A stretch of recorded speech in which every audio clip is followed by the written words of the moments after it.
42 na ako, pero feeling ko, ngayon pala nagsisimula ang buhay ko. Hi guys! Ako nga pala si Christian. I'm your Mr. Snow White. 4 years na akong nurse dito sa UK.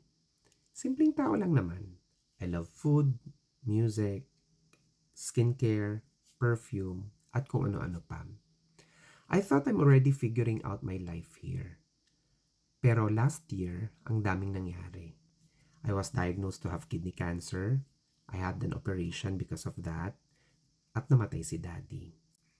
My life paused. I don't know where my life is taking me. Ano pa kayang pwedeng mangyari? I've lost my purpose.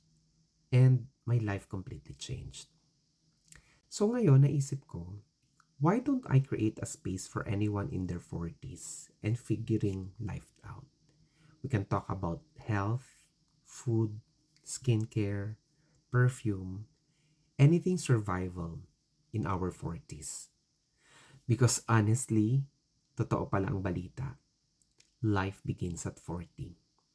So, if you're 40s or kahit papunta ka pa lang, follow me and let's talk about survival hacks in being 40s. Kasi sa totoo lang, hindi pa huli ang lahat sa 40s. Ngayon pa lang nagsisimula.